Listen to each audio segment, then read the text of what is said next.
아, 나 상민 오늘 이렇게 점심시간에 이렇게 점심시간에도 먹방을 찍어보네. 난 밥, 삼겹살, 김치 콩나물국, 게다가 이제 딱 한 개 소주 여기다 참이슬을 먹어보네.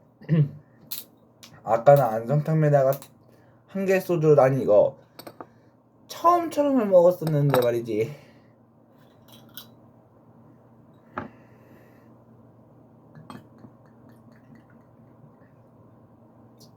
뭐, 이것도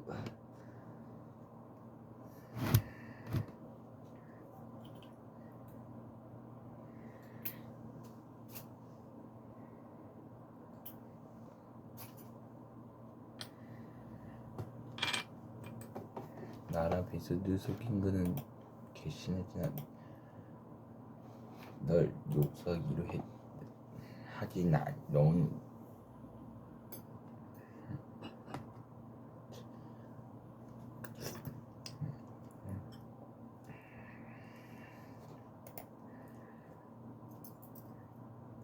배고플 때는 이렇게 먹는 게 최고야. 이렇게 배고플 때 이렇게 먹는 거만큼 좋은 게 어디 있겠어.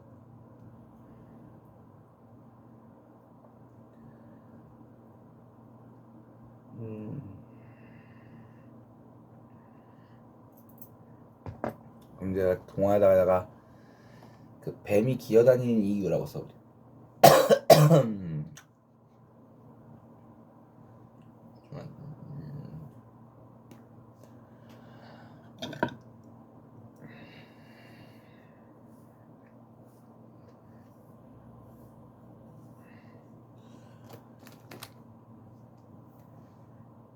여기다가 동화라고 쓰고 얘가 뱀이 기어다니는 이유라고 써보자.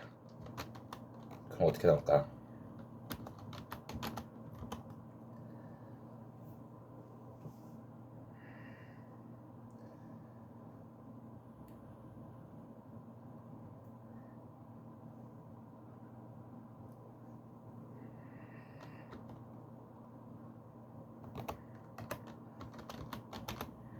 문제에다가 뱀이 기어다니는 이유라고 써보자.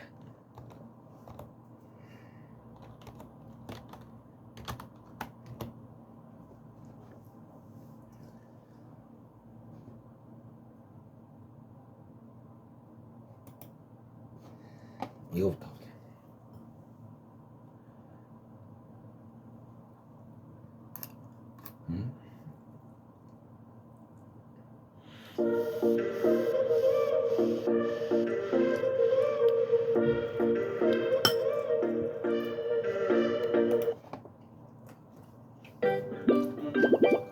케비 퀴즈.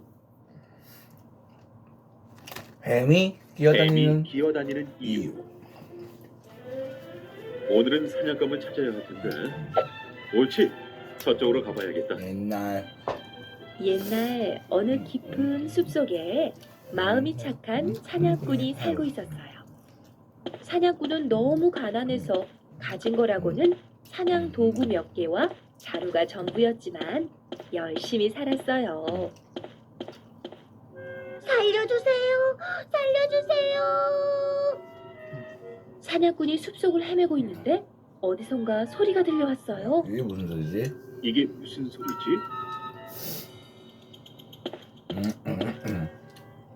아니, 뱀이잖아. 쥐랑 고양이도 있네. 사냥꾼님, 저희 좀 꺼내주세요. 안 그럼 우리는 맞아. 굶어 죽을 거예요. 네, 구해주시기만 하면 은혜는 반드시 갚을게요. 알았다. 알았다. 잠시만 기다리렴. 옳지. 이거면 되겠군. 먼저 뱀이 두 다리로 나뭇가지를 잡고 올라왔어요.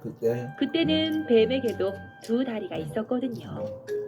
그 다음에는 고양이와 쥐가 차례대로 올라왔지요. 정말 감사합니다, 사냥꾼님. 감사의 뜻으로 저희가 소원을 들어드릴게요. 너희가 소원을 들어준다고? 정말이에요. 어디 속는 셈 치고 말해주마. 난 말이야 결혼을 할 수 있을 만큼 돈이 있었으면 좋겠어. 사냥꾼님. 사냥꾼님, 사냥꾼님, 아니 너희들은 사냥꾼님, 저희가 보물을 가져왔어요.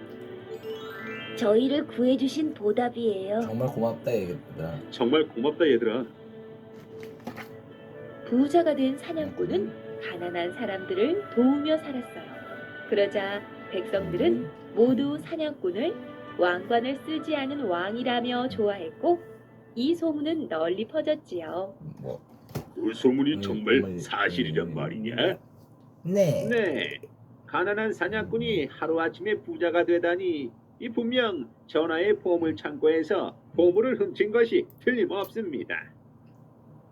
신하들의 말을 듣고 화가 난 왕은 사냥꾼을 데려오라고 명령했어요. 네 이놈, 이놈. 그 많은 재산이 다 어디서 났느냐? 그게 당장 사실대로 말하지 못하겠느냐? 얼마 전 숲속에서 동물들을 구해 주었는데 그 친구들이 준 선물입니다. 좋다. 그 말이 사실이라면 사흘 안에 친구들을 데리고 오너라. 그렇지 않으면 처벌을 내리겠다. 화가 난 왕은 사냥꾼을 감옥에 가두었고 그 소식은 숲속까지 전해졌어요. 이제 어떡하지? 내일이면 사냥꾼이 큰 벌을 받게 될지도 몰라. 내게 좋은 생각이 있어. 뱀은 그날 밤 뱀은 궁전으로 가서 공주의 다리를 물었어요. 공주야. 누구든지 공주의 병을 고치는 사람에게 왕국의 절반을 주고 공주와 결혼시키겠다. 그러자 사냥꾼이 나섰어요. 제가 공주님의 병을 낫게 해드리겠습니다. 뭐? 사냥꾼 내가? 사냥꾼은 어젯밤 뱀이 건네준 약을 공주님의 다리에 발랐어요. 그러자 언제 그랬냐는 듯 공주님의 병이 나았지요. 오, 공주야. 정말 고맙네. 약속대로 왕국의 절반과 내 딸을 주겠네. 사냥꾼은 공주와 결혼해 행복하게 살게 되었어요. 하지만 뱀은 사냥꾼에게 질투가 나서 참을 수가 없었지요. 에이. 이건 너무 불공평해. 공주를 구할 약은 내가 가져다 주었는걸. 뱀은 왕을 찾아가 모든 것을 털어놓았어요. 하지만 왕은 오히려 친구를 배신한 뱀이 괘씸했지요. 나와 공주를 속인 것은 괘씸하지만 용서해 주겠다. 하지만 넌. 친구를 배신한 너는 큰 벌을 받아야 마땅하다. 네. 임금님, 뱀의 목숨만은 살려주십시오. 뱀은 저의 친구입니다. 뱀이 아니었다면 저도 이미 죽은 목숨이나 다름없습니다. 사냥꾼의 착한 마음에 감동한 왕은 뱀을 살려주기로 했어요. 여봐라, 저 뱀이 다시는 걷지 못하도록 해서 숲으로 내쫓아라. 이런. 이렇게 해서 뱀은 다리가 없이 숲속에서 기어다니게 되었답니다.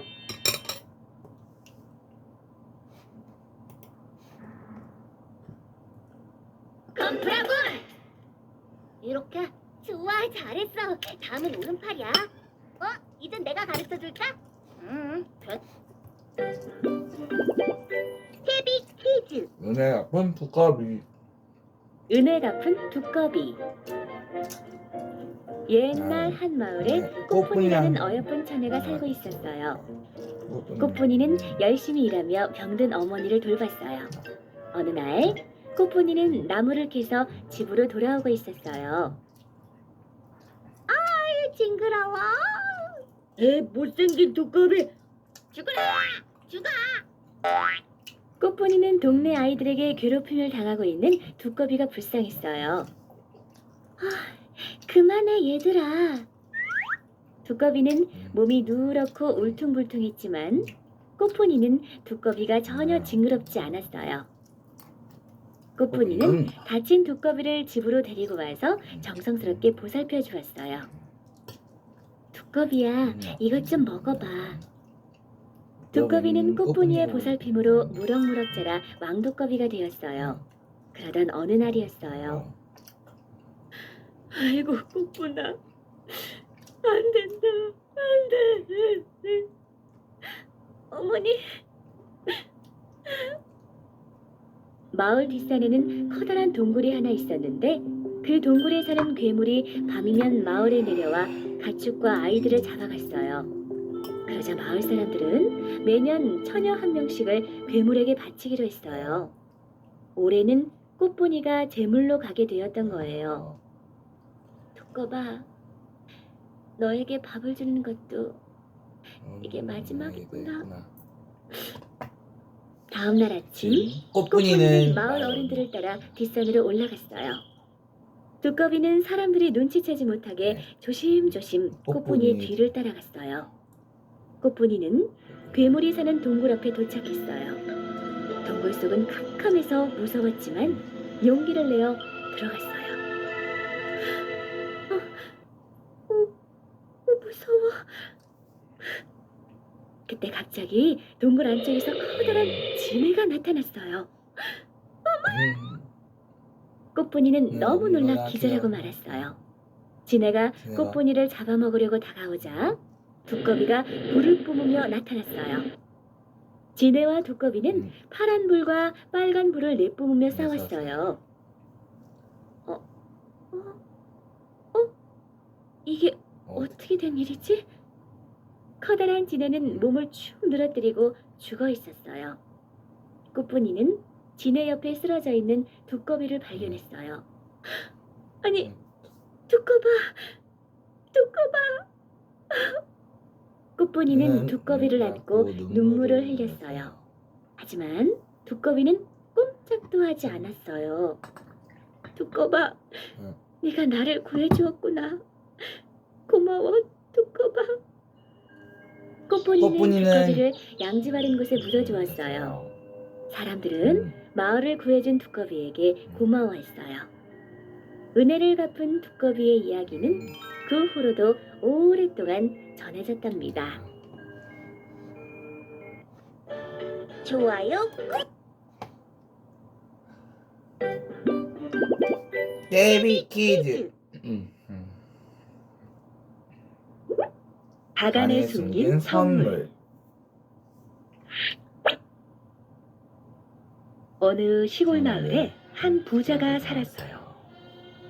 마을 사람들은 재산이 많은 부자를 무척 부러워했어요. 저것 좀 봐요. 곡간에 곡식이 넘쳐나니 얼마나 좋을까요? 그러게 말이에요. 아무리 배불리 먹어도 해마다 저렇게 곡식이 늘어나는데 무슨 걱정이 있겠어요? 맞아요. 저 집은 하인들도 하얀 쌀밥만 먹는데요. 어머나 세상에. 하지만 부자에게도 한 가지 고민이 있었어요. 에이, 돈만 많으면 뭐. 돈이 아무리 많으면 뭐해. 내로라는 벼슬 하나 없는데. 이제 와서 이 나이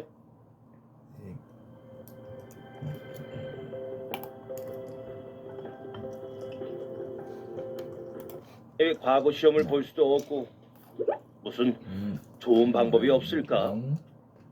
부자는 몇 날 며칠을 고민했어요. 그러다 무릎을 탁 치며 말했죠. 옳거니 내 재산이 얼만데 무슨 걱정이람? 그깟 벼슬 돈으로 사면 되지. 부자는 곧 땅 몇 마지기를 팔아 돈을 마련했어요. 그리고 사람들에게 물어 서울에 있는 높은 벼슬의 대감댁을 찾아갔죠.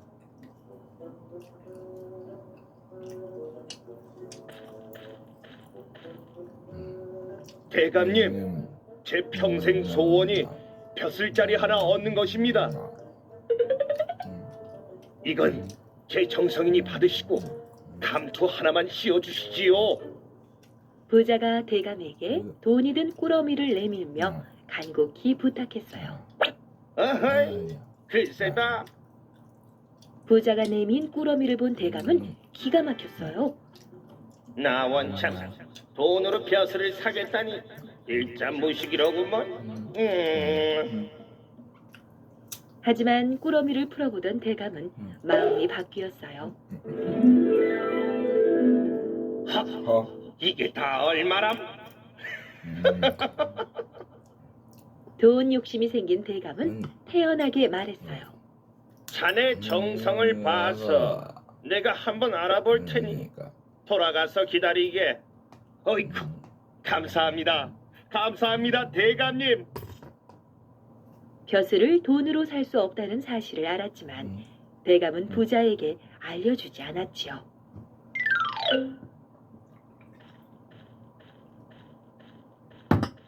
이제 반가운 소식을 기다릴 일만 남았구나.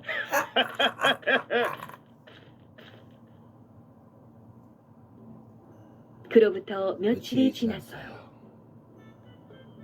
부자는 매일같이 대감에게서 연락이 오기를 기다렸지만 감감무소식이었지요.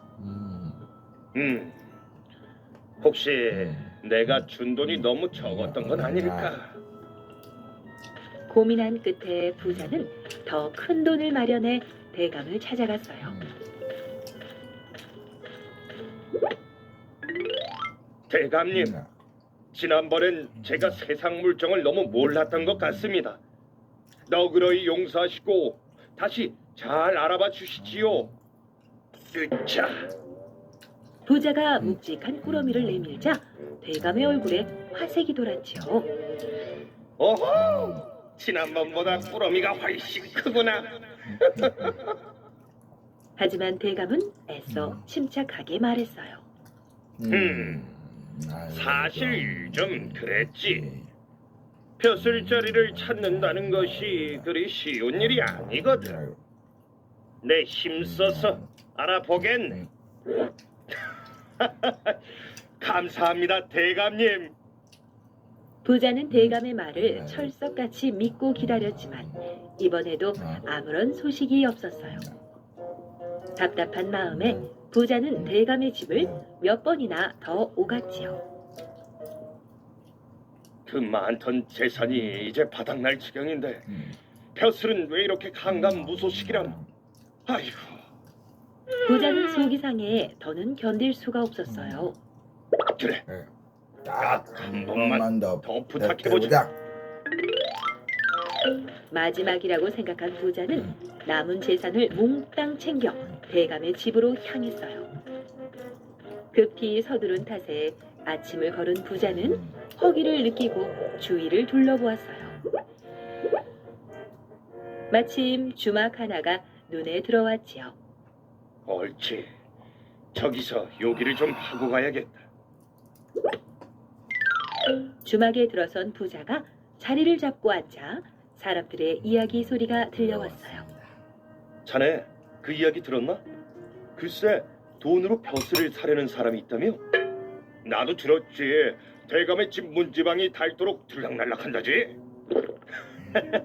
그럼 뭐해? 벼슬이 돈으로 살 수 있는 것도 아닌데. 그 대감 욕심이 보통이 아닐 텐데 돈만 날리게 됐어. 사람들의 수군대는 말에 부자는 화가 나서 견딜 수가 없었어요. 뭐라고?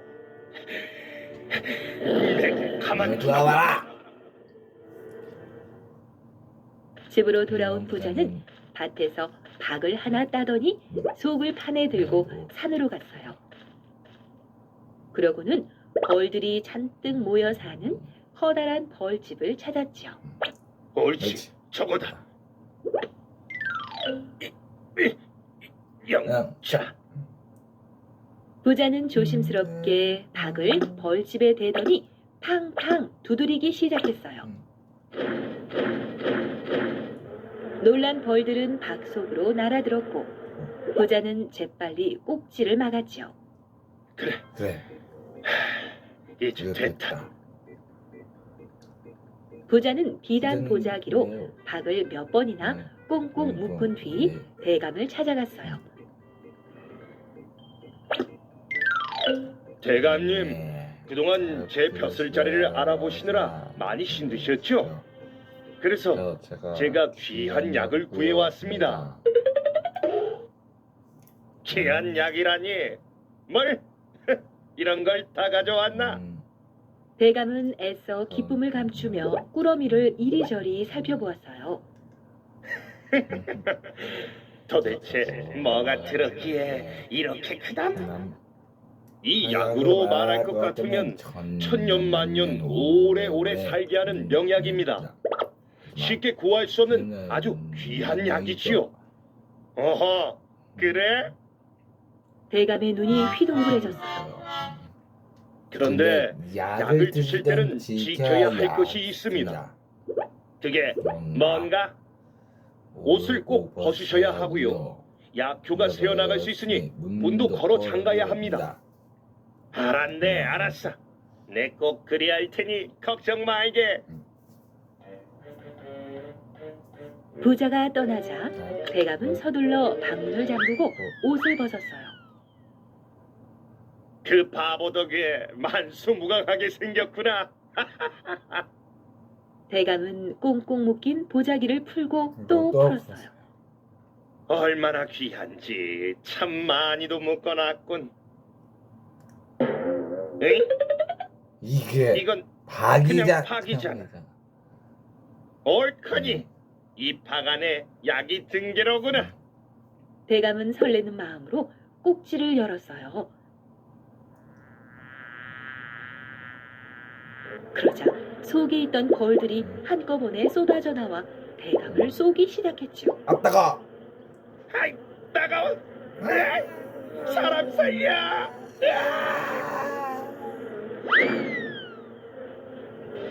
대감은 자신의 체면도 잊고 벌거벗은 채 마당으로 뛰쳐나갔고 놀란 하인들은 빗자루를 들고 벌을 쫓느라 야단법석이었어요.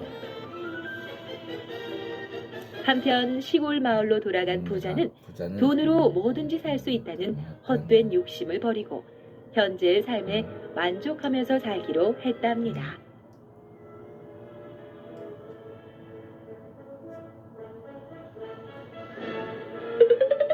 아이고.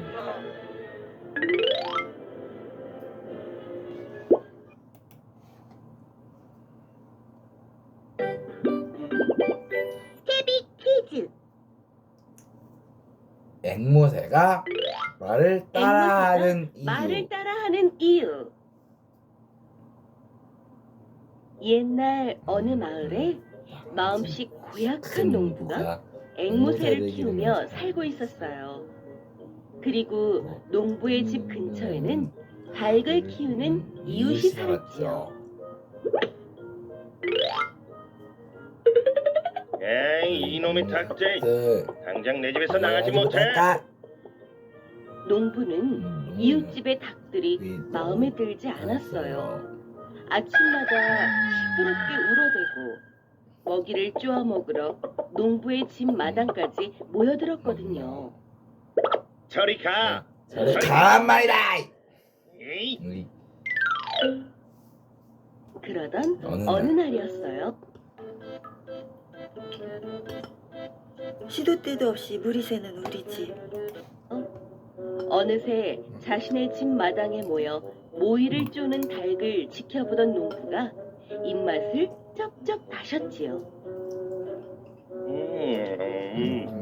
살이 아주 오동통하게 올랐는걸. 닭수프를 해 먹으면 정말 맛있을 거야.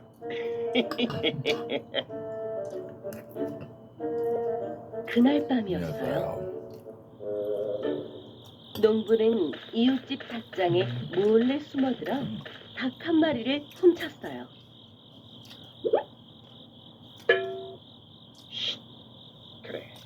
그래 착하지.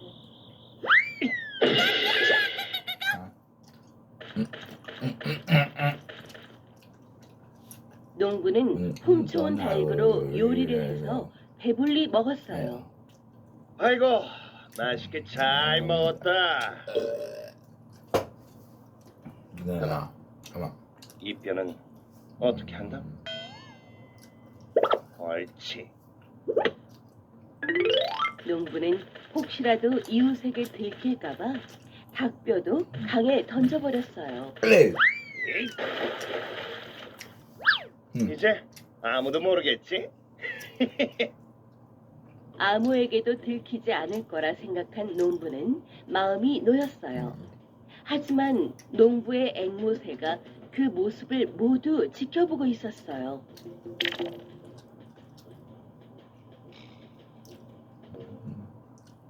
다음 날 여느 때와 같이 닭장을 들여다본 이웃사람은 깜짝 놀랄 수밖에 없었어요.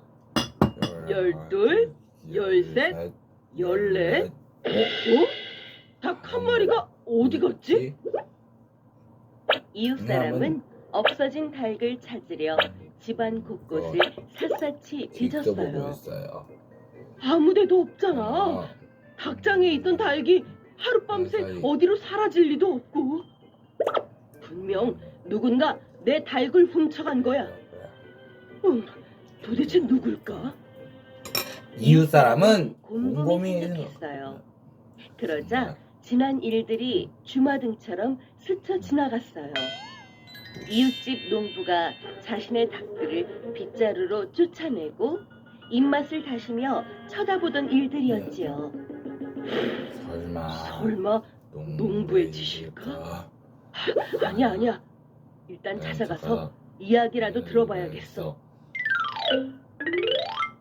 이웃 사람은 농부를 농부를 찾아가 찾아가. 지난밤 닭 한 마리가 없어졌다고 털어놓았어요. 그러자 농부는 태어난 얼굴로 말했지요. 자네 닭이 없어졌다 없어졌다고? 이거지. 그럼 그럼 숲속 어딘가를 헤매고 있겠지. 농부는 자신의 잘못이 들통날까 조마조마했지만 애써 마음을 가다듬었어요. 아니야, 그럴 리가 없어. 지금껏 닭들이 스스로 닭장을 빠져나간 적은 한 번도 없었단 말일세. 그래. 그럼 굶주린 야생 동물이 와서 잡아먹었겠지. 안 그런가? 아니에요. 그때였어요. 두 사람의 이야기를 가만히 듣고 있던 앵무새가 끼어들었지요. 오래전에는 앵무새도 사람처럼 말을 할 수 있었거든요. 주인님이 닭을 잡아먹었어요. 뭐? 앵무새의 말에 농부와 이웃사람이 깜짝 놀라 새장을 바라보았지요. 앵무새야, 그게 정말이냐? 이 녀석 조용히 하지 못해?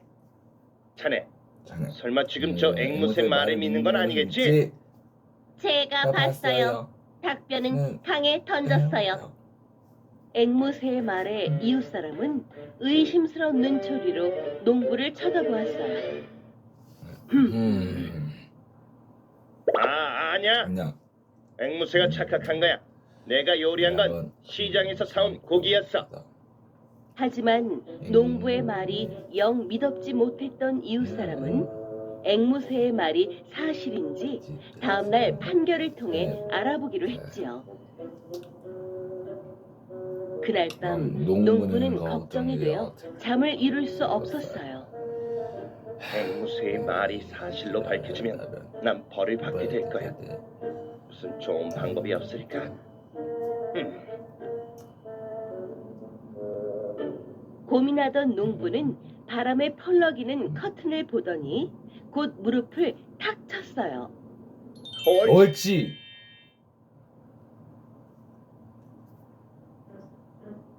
앵무새는 아주 깊이 잠들었군. 농부는 앵무새가 잠든 것을 확인한 뒤 새장에 검은 천을 씌웠어요. 그리고 물을 됐어. 그리고 천을 씌운 새장 위로 물이 똑똑 떨어지게 하고는 북을 두드렸지요. 둥두둥 둥두둥 우르륵 탕. 북소리에 놀라 잠을 깬 앵무새가 주변을 둘러보았어요. 이게 무슨 일이지? 어둠 속에서 앞이 잘 보이지 않았던 앵무새는 깃털에 묻은 물기를 털어냈어요. 치워라. 태풍이 몰아치는 모양이군. 앵무새는 밤새 추위에 떨어야 했어요. 다음 날 이웃 사람과 농부는 재판을 받게 되었고 앵무새는 목격자로 증언을 하게 되었어요. 내 주인이 이웃 사람의 닭을 훔쳤다는 게 사실이냐? 주인님이 훔친 닭으로 요리를 해먹고 닭뼈를 강에 던지는 걸 봤어요. 세상에 어떻게 그럴 수가 있담? 어머. 앵무새의 말에 사람들이 마구 술렁거렸어요. 정말 똑똑히 봤단 말이지. 네. 네, 그때 농부가 큰 소리로 끼어들며 말했어요. 재판장님, 앵무새의 말을 믿어서는 안 됩니다. 제 앵무새는 거짓말을 잘 지어낸다고요. 그럼 그 말을 증명해 보아라. 네, 간단합니다. 앵무새에게 어젯밤 날씨가 어땠는지 물어보세요. 그럼 제가 한번 물어보겠습니다. 이웃 사람이 진지한 표정으로 앵무새를 바라보며 말했어요. 앵무새야. 앵무새야, 사실대로 말해주렴. 어젯밤 날씨가 어땠니? 어젯밤에는 태풍이 불었어요. 천둥 소리에 잠을 깼거든요. 비가 내려서 깃털도 다 젖었어요. 뭐? 태풍이라고? 태풍이라고. 도대체 무슨 말이야? 앵무새의 대답에 재판장이 술렁였어요. 전날 밤은 구름 한 점 없이 맑았거든요. 앵무새야, 어젯밤에 태풍이라니 지금 무슨 말을 하는 거니? 이웃 사람은 원망하듯 앵무새를 바라보았어요. 사람들도 앵무새의 말이 모두 거짓이라는 듯 비난하기 시작했어요. 그럼 그렇지. 앵무새가 증언을 하다니 말도 안 돼. 맞아. 앵무새가 지어낸 거짓말인 거야. 보셨죠? 앵무새의 말을 모두 믿어서는 안 된다고요. 아이고. 결국 농부는 벌을 받지 않게 되었고 이웃 이웃 사람은 닭을 훔친 범인을 찾을 수 없었어요. 내가 거짓말을 하다니. 난 본대로 사실대로 이야기했을 뿐인데. 마음의 상처를 받은 앵무새는 몹시 슬펐어요. 그리고 사람들은 자신이 사실대로 이야기하는 것을 싫어한다고 믿었지요. 그래, 앞으로는 사람들이 하는 말만 따라하는 거야. 그날 이후 앵무새는 무슨 일이든 사실대로 말하지 않고 사람들이 하는 말을 따라하게 되었답니다.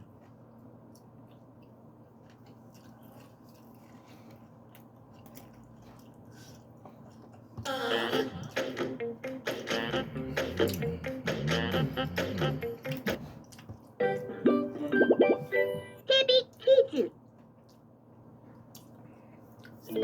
화살을 찾으러 간 두 도적. 해가 뉘엿뉘엿 저물어가는 저녁, 한 노인이 짐을 한가득 실은 나귀를 몰고 한적한 산길을 지나고 있었어요. 어두워지기 전에 마을에 도착하려면 서둘러야겠구먼. 산에서 발이 묶이기라도 하면 큰일이야. 마음이 급해진 노인이 발길을 재촉하고 있을 때 울창한 숲속에서 커다란 그림자 두 개가 불쑥 튀어나오더니 노인의 앞을 가로막았어요. 아니. 덩치가 몹시 크고 험상궂게 생긴 청년들이었어요. 당신들은 누구요? 영감이야말로 누구시기에 남의 땅을 허락도 없이 지나가려 하시오? 넌 남의 땅이라. 아니. 이 땅이 젊은이들 것이라도 된단 말이오. 버린고. 그렇소. 영감이 밟고 있는 그 땅이 바로 우리 땅이라오. 뭐이? 아니, 산길에 무슨 주인이 있단 말이오. 멋모르는 늙은이라고 날 속이려는 거요. 세상에 주인 없는 땅이 어디 있답니까? 어쨌든 남의 땅에 함부로 들어왔으니 지나가려거든 지나가는 값을 내시오. 뭐요? 뭐야? 아무리 주인이라고 해도 그렇지. 이게 땅 조금 밟은 것으로 가지고 달래라. 그냥 그런 억지가 어디 있어? 그래서 지금 돈을 내놓지 못하겠다는 거요? 청년들이 험악한 얼굴로 노인에게 한 발짝 다가섰어요. 긴장한 노인은 자기도 모르게 마른 침을 꿀꺽 삼켰지요. 아니 그게 아니라 내가 지금 아랫마을에 잡동사니들을 팔러 가는 길이라 가진 돈이 한 푼도 없다오. 노인이 사정하듯 얘기했어요. 그때 잠자코 있던 나귀가 벼랑간 히히힝 요라는 울음소리를 내며 날뛰기 시작했어요. 해가 지고 주변이 어둑해지자 겁을 먹은 모양이었어요. 순간 청년들이 눈을 반짝이며 나귀를 돌아보았지요. 오라, 돈이 없으면 다른 값 나가는 것이라도 내놓으면 되겠구리야. 안 돼요. 이 나귀는 내 유일한 재산이란 말이요. 한 번만 좀 봐주시오, 젊은이들. 노인이 재빨리 곱비 작은 손을 뒤로 감췄지만 청년들은 아랑곳 않고 노인에게 달려들었어요. 그리고는 순식간에 곱비를 빼앗고 노인을 저만치 밀쳐버렸지요. 아이고. 이보시오들, 제발 내 나귀를 돌려주시오. 그러게 누가 남의 땅을 함부로 지나다니라고 했어? 호랑이 밥이 되고 싶지 않으면 영감도 더 어두워지기 전에 서둘러 떠나는 게 좋을 거요. 청년들은 애원하는 노인을 남겨둔 채 나귀를 몰고 어디론가 쏜살같이 달아났어요. 아이고, 난 이제 완전히 빈털터리가 되고 말았구나. 괘씸한 도적들 같으니라고. 주저앉아 한참을 울먹이던 노인은 주변이 완전히 어둑해질 무렵이 되어서야 겨우 자리를 털고 일어났어요. 도적들의 말처럼 서두르지 않으면 산짐승을 만나게 될지도 모를 일이었거든요. 그런데 얼마쯤 갔을까요? 이번엔 어디선가 옥신각신 사람들이 다투는 소리가 들려왔어요. 아니 이건 또 무슨 소리냐? 나귀를 여기까지 몰고 온 건 나야. 나귀는 내 거라고. 넌 저 보잘것없는 진보딸이나 챙겨. 짐은 너나 가져. 영감한테서 나귀 고삐를 빼앗은 건 나잖아. 나귀는 내 거라고. 다툼을 벌이고 있는 사람들은 바로 노인에게서 나귀와 짐을 빼앗아간 도적들이었어요. 진보따리보다 값나가는 나귀를 서로 차지하려 욕심부리다 싸움까지 벌이게 된 모양이었어요. 남의 것을 빼앗아 놓고 서로 제 것이라고 우기다니 별 우스운 꼴을 다 보겠구만. 나귀를 팔아 공평하게 돈으로 나누면 될 것을 어리석기도 하지. 노인이 한심함에 혀를 끌끌 차는 사이 도적들은 어느새 뒤죽박죽 엉겨붙어 몸싸움까지 벌이기 시작했어요. 그때 노인의 눈에 도적들이 메고 있는 활과 화살통이 들어왔어요. 가만, 저렇게 어리석은 녀석들이라면 저 화살만 가지고도 멀리 쫓아버릴 수 있지 않을까? 문득 좋은 생각이 떠오른 노인은 두 눈을 질끈 감고 무작정 달려나가 뒤죽박죽 뒤엉켜 있는 도적들을 떼어냈어요. 신나게 주먹을 휘둘러대던 도적들은 어안이 벙벙해서 노인을 바라보았지요. 뭐 하는 거요, 영감? 나귀를 되찾으러 온 것이요? 그럼 이참에 영감도 같이 싸웁시다. 누가 됐든 이기는 사람이 나귀를 가지는 걸로 하면 영감도 덜 억울할 것 아니오? 어림도 없는 소리 하지 마시오. 아무렴 내가 무슨 수로 젊은이들을 이긴단 말이오. 난 그저 나귀 주인을 가릴 좋은 방법이 떠올라 젊은이들에게 알려주려는 것뿐이라오. 나귀 주인을 가릴 방법이라고? 그게 정말이요? 우릴 속이려고 했다간 큰 코 다칠 거요? 물론이오. 내가 무슨 봉변을 당하려고 거짓말을 하겠소. 좋소. 그럼 방법을 알려주시오. 방법은 바로 그것이라오. 노인이 도적들의 등에 매달린 활을 가리켰어요. 아니 영문을 알 리 없는 도적들은 어리둥절한 얼굴로 서로를 마주 보았지요. 이 활 말이요? 말이요. 그렇소. 바로 그 활로 내기를 하는구요. 두 발의 화살을 서로 반대되는 방향으로 쏘아 먼저 화살을 찾아오는 사람이 이기는 내기라오. 오, 그거 좋은 생각이요. 달리기는 내가 훨씬 빠르니 나귀는 보나마나 내 차지가 되겠군. 그게 어디 뜀박질만 잘한다고 이길 수 있는 내기인 줄 알아? 눈도 밝고 순발력 좋은 내가 이기게 돼 있다고. 그만 이거 하시오. 내기를 해보면 누가 누가 더 잘하는지 알 수 알 수 있을 것 아니요. 내가 동쪽과 네, 서쪽으로 서쪽. 화살을 하나씩 쏠 테니 둘이 동시에 출발해서 화살을 찾아오는 거요. 빨리 시작하기나 하시오. 노인은 속으로 쾌재를 부르면서도 겉으로는 태연하게 활을 쥐었어요. 그리고 침착하게 동쪽과 서쪽으로 화살을 하나씩 쏘았지요. 자, 그럼 자, 이제 시작하겠소. 시작하겠소. 하나, 하나, 둘, 셋 셋. 하면 뛰는 거요. 하나, 하나, 둘. 노인의 말이 끝나기도 전에 두 도적이 쏜살같이 동쪽과 서쪽으로 달려나갔어요. 어찌나 빠른지 얼마 안 가 둘은 전보다도 작게 멀어져 보였지요. 도적들이 사라진 자리에는 짐을 한가득 실은 나귀와 노인만이 덩그러니 남겨졌어요. 노인은 그제야 안도의 한숨을 내쉬었어요. 휴, 다행이다. 역시 눈치채지 못했구만. 내기에 정신이 팔려 이 귀한 나귀를 내팽개치고 가다니. 저렇게 어리석은데 어떻게 도적질을 한단 말인지 원. 한심한 도적들을 한바탕 비웃은 노인은 비로소 나무에 메어져 있던 나귀 고삐를 풀어주었어요. 결국 노인의 지혜가 무시무시한 도적들을 물리친 거예요. 잃어버린 것들을 모두 되찾은 노인은 도적들이 사라진 길과 다른 길을 따라 유유히 산길을 벗어났답니다.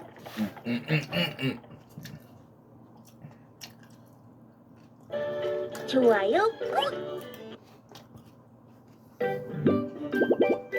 헤비 퀴즈. 잭과 콩나무. 잭과 콩나무.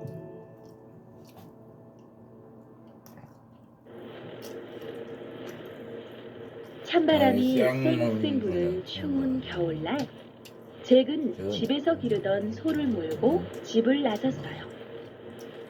어머니의 심부름으로 소를 팔러 가는 길이었지요. 걱정 마. 훨씬 더 좋은 주인을 만나게 될 거야. 그때였어요. 낯선 할아버지가 잭에게 말을 걸어왔어요. 소를 팔러 가는 모양이로구나. 예, 겨울을 날 준비를 하려고요. 내가 그 소를 꼭 갖고 싶은데 이 요술콩과 소를 바꿔주겠니? 네? 하룻밤이면 키가 하늘까지 자라는 요술콩이란다. 꼭 소와 바꾸고 싶구나. 하지만 잭은 어머니께 혼이 날까 걱정이 되었지만 할아버지의 간절한 부탁을 모른 척 할 수가 없었어요. 잭, 그 큰 소를 이 작은 콩 하나가 바꾸었단 말이니? 어머니, 이 콩은 요술콩이에요. 요술콩이라니, 그깟 콩 한쪽으로 대체 무엇을 할 수 있단 말이야? 화가 난 어머니는 요술콩을 창밖으로 실컷 던져버렸어요. 그 사이.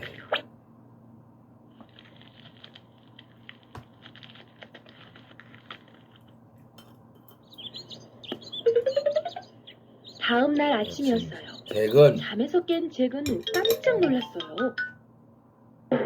응? 저건 뭐지? 창밖에 커다란 콩나무가 자라 있었거든요. 잭은 나무는 끝이 보이지 않을 만큼 하늘을 향해 높이 높이 뻗어 있었어요. 어머니! 할아버지 말씀이 맞았어요! 요술콩이 하룻밤새 저렇게 큰 콩나무가 되었다고요. 제가 올라가 볼게요. 잭은 호기심을 참을 수가 없었어요. 어머니는 걱정이 되어 발을 동동 굴렀지요. 잭, 위험해. 어서 내려와. 잭, 위험해. 어서 내려와. 아이고요.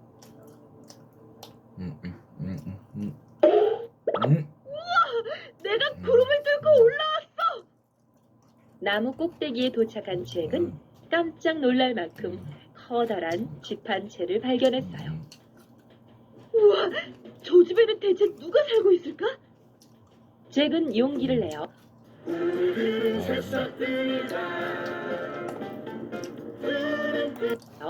커다란 집에 대문을 두드려 보았어요. 아무도 안 계세요? 잠시 기다리자 잭의 눈앞에 산처럼 커다란 사람이 나타났어요. 잭은 너무 놀라 입을 다물 수가 없었어요. 꼬마야, 넌 누구니? 안녕하세요. 안녕하세요. 저는 땅에서 온 잭이라고 해요. 뭐? 그때였어요. 갑자기 구름 바닥이 쿵쿵 요란한 소리를 내며 울리기 시작했어요. 남편이 잠에서 깬 모양이다. 일단 들어오렴. 남편의 눈에 띄면 큰일이야.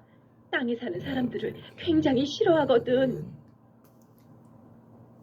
거인의 부인은 잭을 커다란 그릇 속에 숨기고 아무렇지 않은 척 거인을 맞이했어요.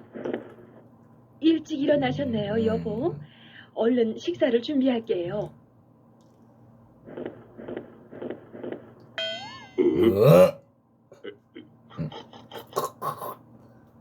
이게 어디선가 사람의 냄새가 나는 것 같은데. 사람의 냄새라니요. 그럴 리가 없어요. 그렇지. 부인의 말을 들은 거인은 마음 놓고 식사를 시작했어요.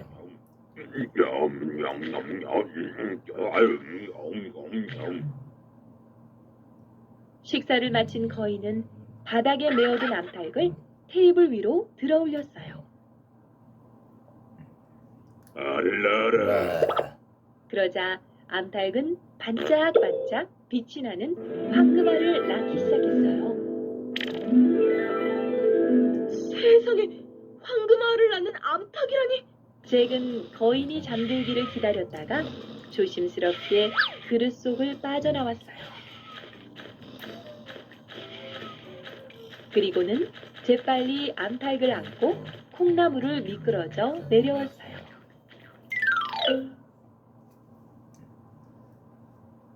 잭, 이제 그 콩나무에 올라가지 말거라. 너무 위험해. 걱정이 된 어머니는 신신당부를 했어요. 하지만 다음 날이 되자 잭은 다시 콩나무를 올랐어요. 딱 한 번만 더 다녀오는 건 괜찮겠지? 거인의 집에는 신기한 것들이 훨씬 더 많이 숨겨져 있을 것만 같았거든요.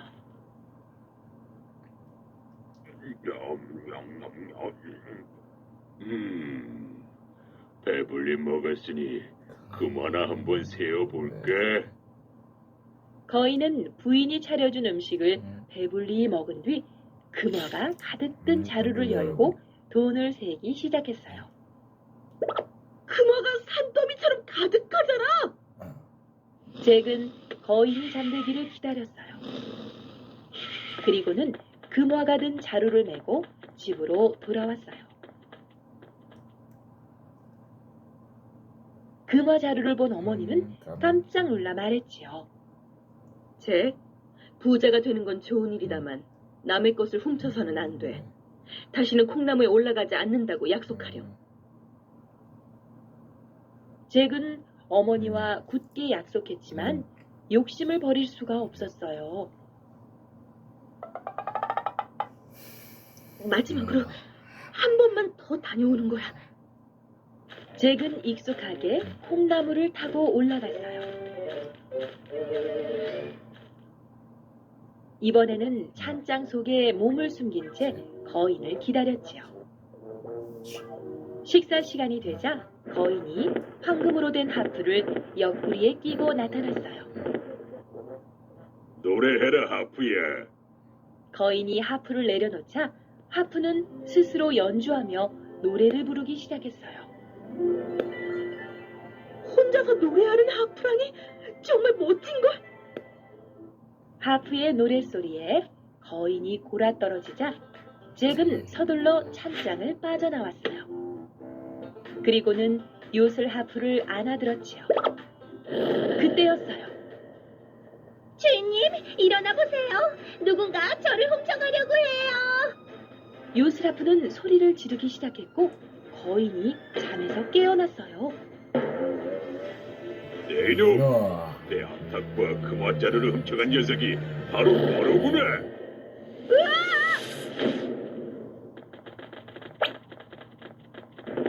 화가 난 거인은 구름 바닥을 울리며 잭을 쫓아오기 시작했어요.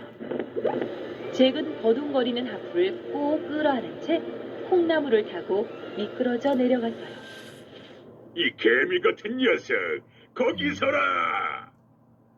거인은 천둥같이 화를 내며 잭의 뒤를 바짝 쫓았어요. 아슬아슬하게 먼저 땅에 도착한 잭은 도끼를 가져와 콩나무를 내리치기 시작했어요. 이 꼬마 녀석, 뭐 하는 거야? 당장 그만두라고. 하지만 잭은 도끼질을 멈출 수가 없었어요. 결국 콩나무는 우지끈 커다란 소리를 내며 부러졌어요.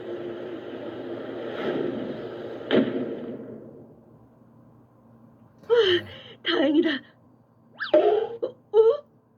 잭이 안도의 한숨을 쉬며 고개를 들자 콩나무도 거인도 감쪽같이 사라진 뒤였어요. 잭, 이게 다 무슨 일이니? 뒤늦게 소동을 알게 된 어머니가 창백한 얼굴로 달려와 소리쳤어요. 어머니, 약속을 어기고 콩나무로 올랐다가 큰 벌을 받을 뻔했어요. 욕심이 과하면 큰일을 당하게 된단다. 네, 어머니, 명심할게요. 잭은 자신의 행동을 반성하고 거인에게서 가져온 보물들로 어려운 사람들을 도우며 행복. 착하게 살았답니다. 그래, 좋아요 꾹. 헤비 퀴즈. 요술 램프. 알라딘과 요술 램프. 옛날 어느 마을에 알라딘이라는 청년이 있었어요. 어느 날 일을 마치고 집으로 돌아오던 알라딘에게 한 남자가 다가왔어요. 알라딘? 제 이름을 어떻게... 드디어 만났구나. 알라딘. 알라딘, 난 내 숙부란다. 여태껏 돌아가신 아버지께 형제가 있다는 얘기는 들어보지 못했어요. 내가 아주 오랫동안 멀리 떠나 있었거든. 아버지를 쏙 빼닮은 너를 이제서야 만나게 되다니 너무 기쁘단다. 왜요? 남자의 슬픈 목소리와 표정에 알라딘의 알라딘의 의심은 눈 녹듯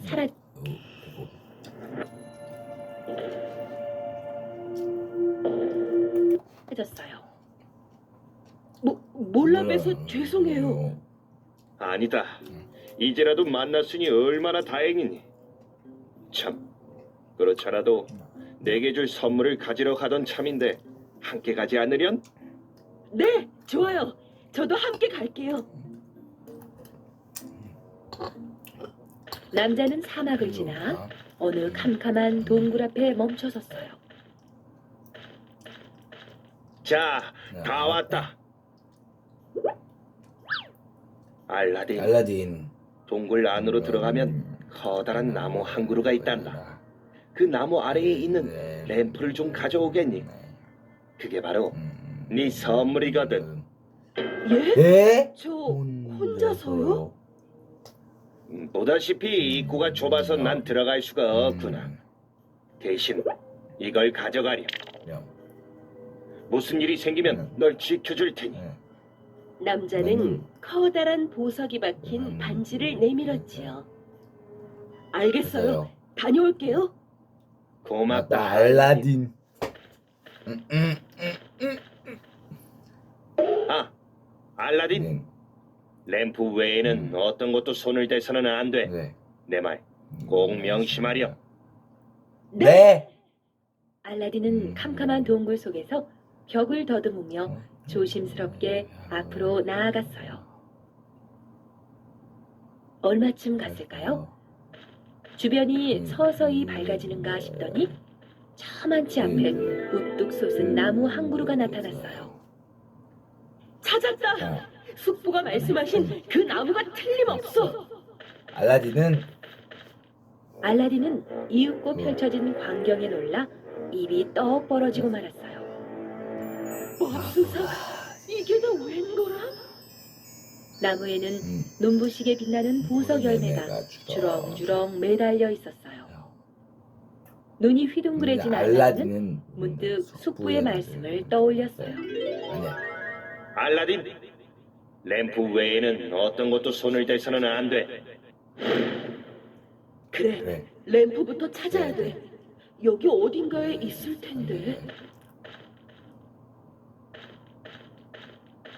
그때 아무렇게나 버려진 듯한 낡은 램프 하나가 눈에 들어왔어요. 설마 이 램프란 말이야? 값비싼 보석들이 넘쳐나는데 겨우 낡은 램프 하나만 가져가야 한다니? 그래, 보석 하나쯤은 괜찮을 거야. 알라딘은 보석 열매 하나를 슬쩍 주머니에 넣었어요. 알라딘, 어디 있는 게냐? 램프를 찾았으면 어서 돌아와. 시간이 없단 말이다. 아차! 정신이 번쩍 든 든 알라딘은 서둘러 발걸음을 돌렸어요.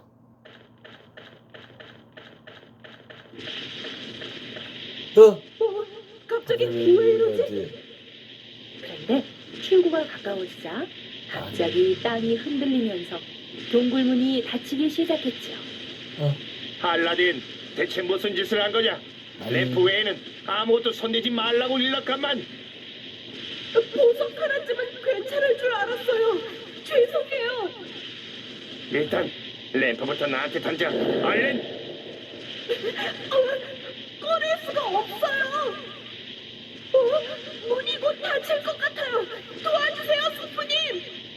그러게, 왜 내 말을 듣지 않은 거야? 한심한 녀석 같으니라고. 내 계획을 완전히 망쳐버렸어. 쿵 하는 소리와 함께 동굴문은 완전히 닫혀버리고 말았어요. 숙부님! 이제 어떡하지? 무슨 수로 여길 빠져나간다. 어머니! 울먹이던 알라딘은 무심코 손가락에 끼워진 반지를 문질렀어요. 그러자 펑 소리와 함께 반지 속에서 커다란 거인이 튀어나왔어요. 반지의 주인님, 소원을 말씀하시오. 소원? 내 소원은 무사히 집으로 돌아가는 거야. 예, 주인님. 잠시만 기다립시오.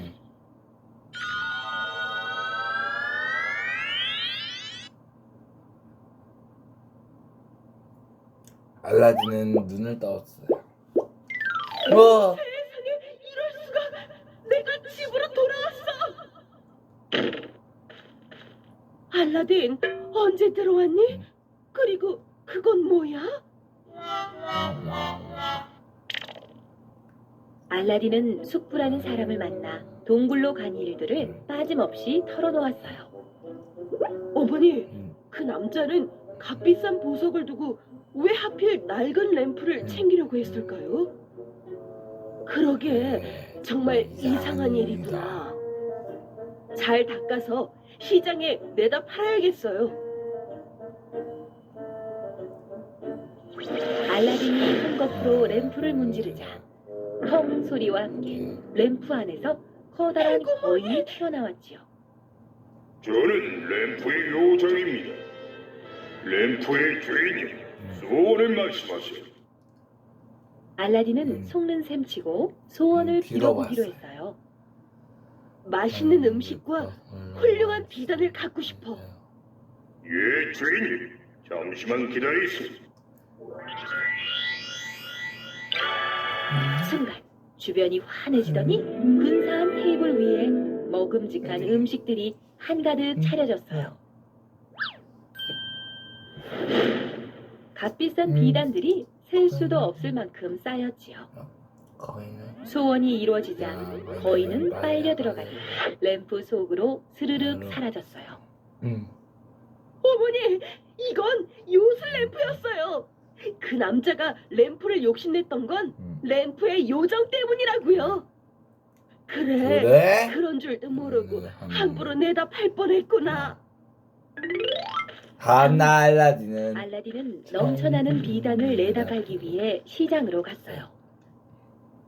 그런데 어쩐 일인지 평소와 달리 시장 안이 몹시 소란스러웠죠. 그때였어요. 허이, 물러서거라. 공주님이 행차하신다. 분주하게 움직이던 사람들이 양쪽으로 물러서며 환호하기 시작했어요. 우와, 공주님이 저토록 아름다운 분이었다니. 알라딘은 공주에게 한눈에 반해버린 알라딘은 집으로 돌아와서도 온통 공주님 생각뿐이었어요. 집안 가득 쌓인 보석과 비단을 들여다보는 일도 램프의 요정을 불러내는 일도 전혀 기쁘지 않았지요. 알라딘, 소문을 들으니 궁전에서 공주님의 신랑감을 찾고 있다고 하더구나. 어머니도 참, 제가 감히 어떻게 공주님께 청혼을 하겠어요? 훌륭하신 임금님이라면 분명 성실하고 착한 내 마음씨를 알아봐 주실 거야. 게다가 너는 요술 램프도 가지고 있잖니. 어머니, 저도 공주에게 청혼하겠어요. 그래, 좋은. 알라딘은 보아하니 쉽게 구할 수 있는 보석들이 아닌 듯한데 어떻게 이 많은 것들을 얻었느냐? 여러 모험을 통해 얻게 되었습니다. 임금님은 보석에 욕심이 나긴 했지만 이름도 들어본 적 없는 알라딘을 사위로 삼는 것이 썩 내키질 않았어요. 이웃나라 왕자는 공주를 위해 궁전을 지어주겠다. 컴프라군! 이렇게? 좋아, 잘했어. 다음은 오른팔이야. 이젠 내가 가르쳐줄까? 다고 했는데 넌 무엇을 알 수 있겠느냐? 아버지, 궁전이나 보석 같은 건 필요 없어요. 전 돈으로 살 수 없는 아주 특별한 선물을 원해요. 공주님, 잠시만 저와 함께 가주시겠습니까? 네, 좋아요. 공주는 공주, 내 손을 잡아요.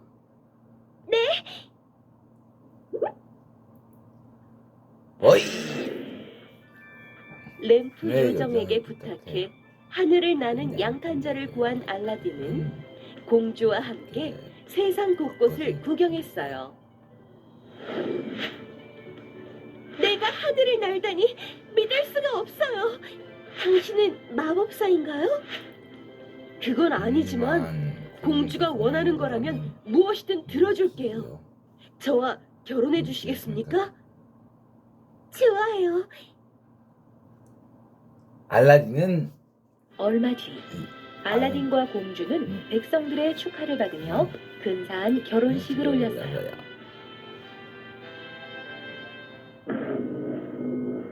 그 모습을 보고 있던 알라딘 이 괘씸한 녀석, 무슨 수를 써서라도 램프를 되찾아와야 해.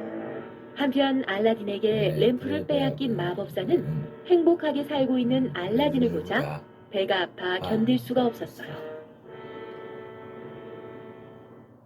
무엇이든 새 것으로 바꿔드립니다. 며칠 뒤 고물장수로 변장한 마법사는 공주를 찾아갔지요. 하지만 아름다운 공주님, 낡은 램프 같은 것도 새 램프로 바꿔드린답니다. 램프? 맞아. 그런 게 하나 있어요. 잠시만 기다리세요. 공주는 걸려들었구나. 하지만 이제 이 요술 램프는 내 거야.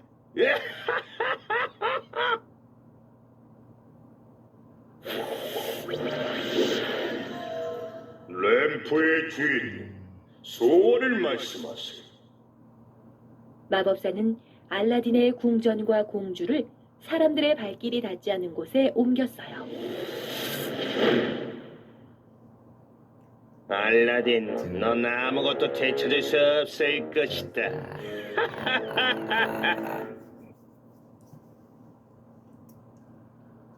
알라딘은 그것도 모르지.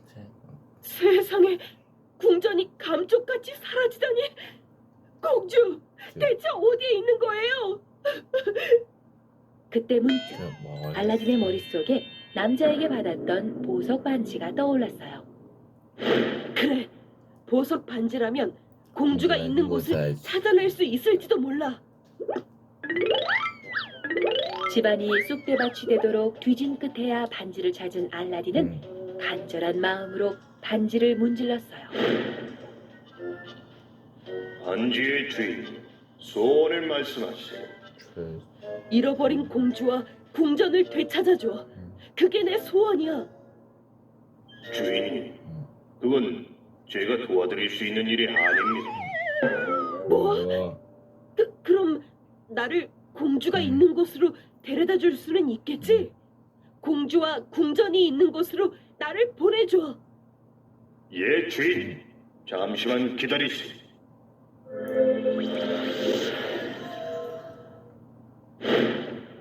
알라딘은 눈 깜짝할 사이에 사막 한가운데 떨어졌어요. 눈앞에는 잃어버렸던 궁전이 있었지요. 찾았어.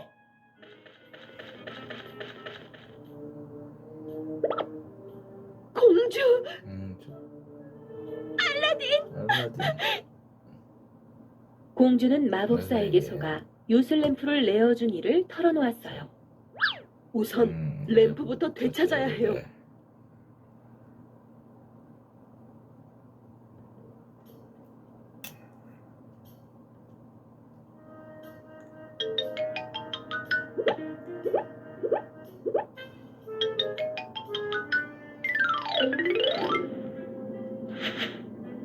공주가 무사해서 정말 다행이에요. 알라딘. 알라딘은 새로운 궁전을 짓고 다시 예전의 행복을 되찾았어요.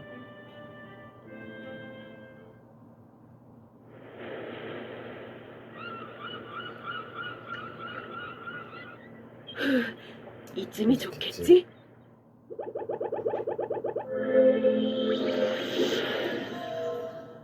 반지의 주인, 램프의 소원을 말씀하세요. 소원을 말씀하세요. 반지의 요정, 램프의 요정. 지금부터 자유야. 이제 다른 사람의 소원을 들어줄 필요는 없어. 자유라고요? 정말? 이제껏 저희를 위한 소원을 비는 주인은 한 명도 없었어요. 정말 감사합니다. 야호! 안녕.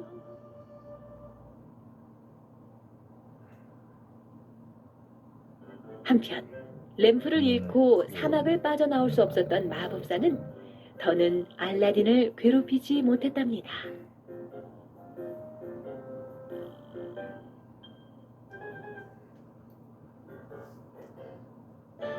좋아요 꾹, 구독도 꾹꾹 눌러주세요.